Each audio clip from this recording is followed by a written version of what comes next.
L'antithèse est une figure de style qui consiste à opposer deux termes ou deux idées de manière argumentative ou contrastée dans une même phrase ou dans un même ensemble de phrases. Cette opposition permet de mettre en évidence les différences, les contradictions ou les nuances entre les termes ou les idées en question. Par exemple, dans la phrase « la nuit », je mens, il y a une opposition entre le jour et la nuit, et entre la vérité et le mensonge. L'antithèse permet ainsi de créer un effet de contraste saisissant ou une tension rhétorique dans un texte.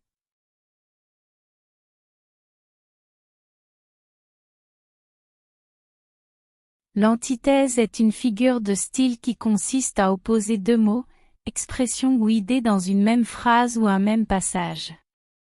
Ces effets dans un texte sont les suivants. Mise en évidence des contrastes, l'antithèse permet de souligner les oppositions entre deux éléments, mettant en avant les différences ou les contradictions. Cela peut rendre le texte plus percutant et susciter l'attention du lecteur. Renforcement de l'argumentation, en opposant deux idées, l'antithèse permet de démontrer une idée principale de manière plus persuasive. Elle permet de mettre en valeur les qualités ou les défauts d'un sujet, renforçant ainsi l'argumentation de l'auteur.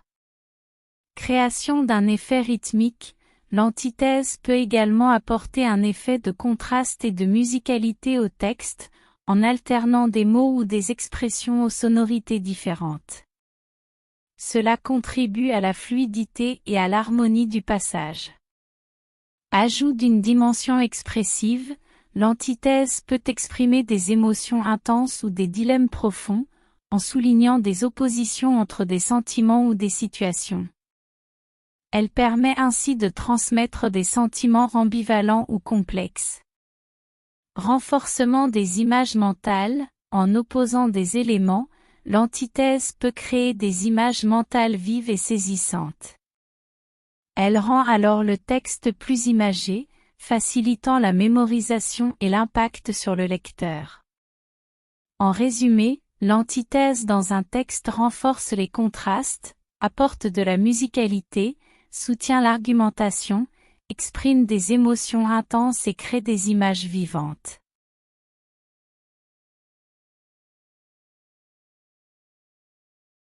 Voici quelques exemples d'antithèses avec une courte explication pour chacune d'elles. L'amour est un rayon de soleil, la haine est une tempête de pluie. Cette antithèse oppose l'amour et la haine en utilisant des images contrastées. Le rayon de soleil évoque la chaleur et la lumière, tandis que la tempête de pluie évoque la froideur et la perturbation. La vie c'est la naissance, la mort c'est la séparation.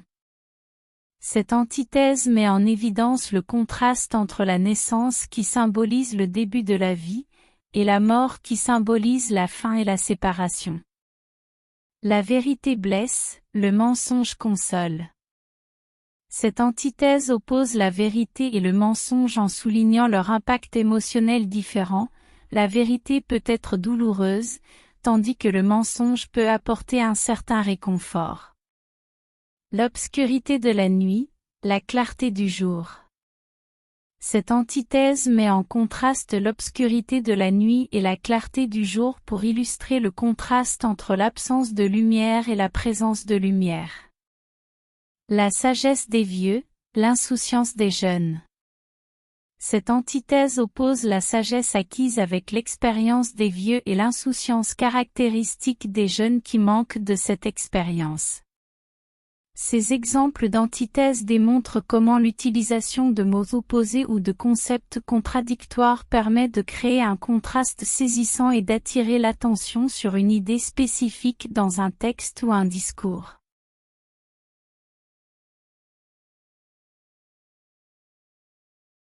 Voici quelques exemples d'antithèses tirées de textes célèbres, avec les effets produits. 1. Être libre, ce n'est pas seulement se débarrasser de ses chaînes, c'est vivre d'une façon qui respecte et renforce la liberté des autres. Nelson Mandela. Effet produit, cette antithèse met en opposition deux conceptions de la liberté. Elle met en valeur l'idée que la véritable liberté ne consiste pas seulement à se libérer personnellement de contraintes, mais à vivre de manière respectueuse envers les autres pour préserver la liberté collective. 2. C'était la douceur même, l'ange de la paix, le vampire du cœur, la vierge d'innocence. Charles Baudelaire, Les fleurs du mal. Effet produit, cette antithèse juxtapose des qualificatifs opposés pour décrire un personnage ambigu, pouvant être perçu à la fois comme doux et bienveillant, mais également comme malfaisant et destructeur. Elle crée une tension et suscite l'intérêt du lecteur. 3. Pour moi, l'amour est un état de guerre, et ses lois, comme celles de la guerre. Alfred de Musset, Les caprices de Marianne. Effet produit, cette antithèse exprime l'idée que l'amour est une expérience conflictuelle, semblable à une guerre où les règles sont aussi complexes et variables. Elle souligne ainsi les difficultés et les contradictions inhérentes aux relations amoureuses. 4. Autant, suspas ton vol, et vous, heure propice, suspendez votre cours. Alphonse de Lamartine, Le lac. Effet produit, cette antithèse exprime le souhait du poète de figer le temps, suspendant ainsi les instants heureux pour les prolonger. Elle traduit une nostalgie et une volonté de préserver les moments de bonheur dans une réalité fugace. Ces exemples illustrent comment l'utilisation de l'antithèse dans des textes célèbres permet de créer des contrastes saisissants, d'exprimer des idées complexes et de susciter l'émotion chez les lecteurs.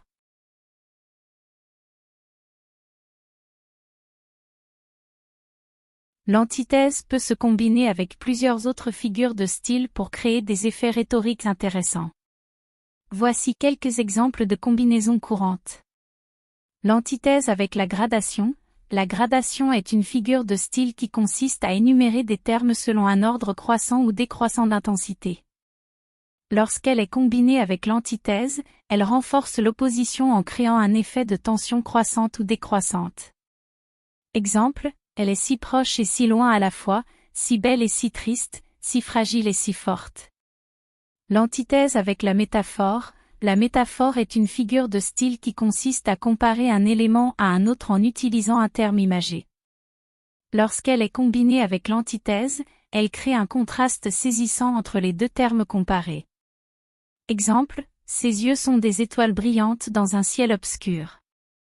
L'antithèse avec la paronomase est une figure de style qui consiste à rapprocher des mots de sonorité semblables.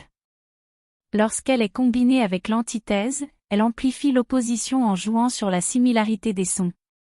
Exemple, le silence est d'or, la parole est d'argent. L'antithèse avec l'hyperbole est une figure de style qui consiste à exagérer volontairement une idée. Lorsqu'elle est combinée avec l'antithèse, elle accentue le contraste en amplifiant les termes opposés. Exemple, il est aussi grand qu'une montagne, aussi petit qu'une fourmi. Ces combinaisons permettent d'enrichir le discours en apportant une dimension de contraste, d'intensité et d'expressivité, créant ainsi des effets marquants et mémorables, astérisque. En conclusion, l'utilisation de l'antithèse est un outil puissant pour les écrivains, mais elle nécessite une attention particulière. Elle peut ajouter de la clarté et de la force à un discours en mettant en évidence les contrastes entre deux idées opposées, suscitant ainsi l'engagement du lecteur et renforçant l'argumentation de l'écrivain. Cependant, une utilisation excessive de l'antithèse peut rendre le texte artificiel, altérer son rythme naturel et simplifier excessivement les problèmes, en occultant leur complexité. Par conséquent, il est essentiel que l'écrivain utilise l'antithèse de manière justifiée et équilibrée. Il doit choisir soigneusement les moments appropriés pour l'utiliser, en veillant à ce qu'elle renforce l'intention et la cohérence du texte. Une utilisation réfléchie de l'antithèse peut contribuer à la clarté, à l'impact et à la persuasion, tout en maintenant la nuance et la complexité nécessaires pour aborder les sujets de manière équilibrée et subtile. L'écrivain doit donc être conscient des risques et des avantages de l'antithèse afin de l'intégrer efficacement et judicieusement dans sa composition stylistique.